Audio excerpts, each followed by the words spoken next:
is identified as mentally retarded, put back from the 5th grade into the 4th grade, and stayed in that category until I got out of high school. I don't have any college training, but I met a high school teacher who one day changed my life. I was waiting on another student, and when he came in, he said to me, "Young man, go to the board and write what I'm about to tell you."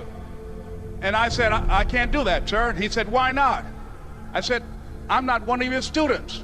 He said, "It doesn't matter, follow my directions now." I said, "I can't do that, sir." He said, "Why not?" I said, "Because I'm educable mentally retarded." And he came from behind his desk and he looked at me. He said, "Don't ever say that again. Someone's opinion of you does not have to become your reality." And as he talked, my heart began to beat fast. Tears began to run down my eyes, and I was in the back just listening to him, because the speech he was giving, that speech was for me. And he said, "Les Brown," he said, "if you want to do anything worthwhile in life, you've got to be hungry." I told Mr. Washington I wanted to become a disc jockey.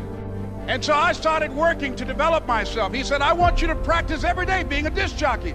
I said, "But I don't have any job now." He said, "It doesn't matter." He said that it's better to be prepared for an opportunity and not have one than to have an opportunity and not be prepared. And as I was working to develop myself, I applied for a job as a disc jockey, WMBM on Miami Beach. I went to a guy named Milton Butterball.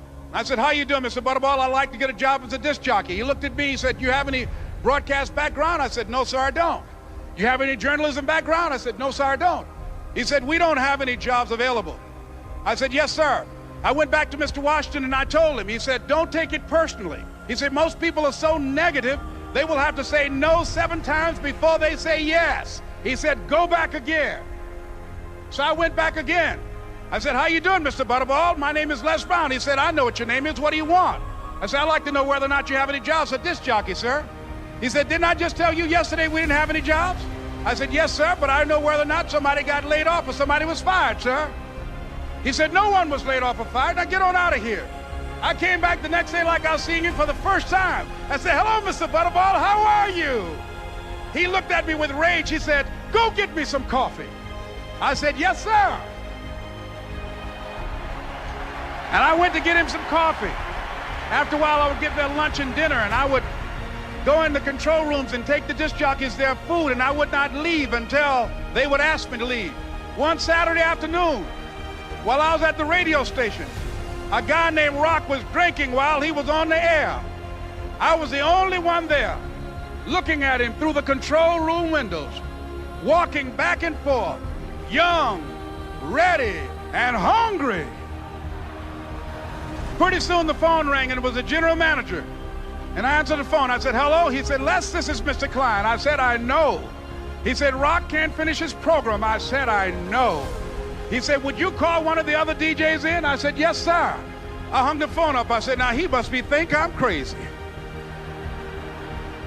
I called my mom and my girlfriend, Cassandra. I said, "Y'all turn up the radio and come out on the front porch. I'm about to come on the air." I waited for about 20 minutes, and I called him back. I said, "Mr. Klein, I can't find nobody." He said, "Young boy, do you know how to work the controls?" I said, "Yes, sir." He said, "Go in there and don't say nothing here." I said, "Yes, sir." I couldn't wait to get behind those controls. I put on an old Stevie Wonder record called Fingertips. I sat down behind that turntable. I said, "Look out, this is me, LB Triple P, Les Brown, your platter playing papa. There were none before me and there will be none after me. Therefore, that makes me the one and only. Young and single and love to mingle, certified, bona fide, indubitably qualified to bring you satisfaction, a whole lot of action. Look out, baby, I'm your love man." I was hungry. I was hungry. You got to be hungry. Begin to know that you have greatness within you.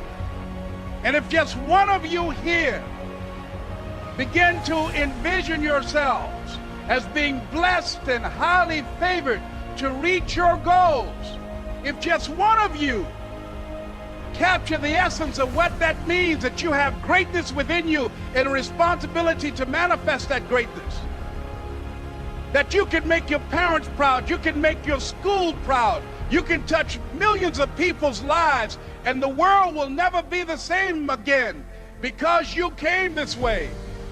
It was hard, ladies and gentlemen, coming to speak to people. And I was facing financial difficulties in my own life.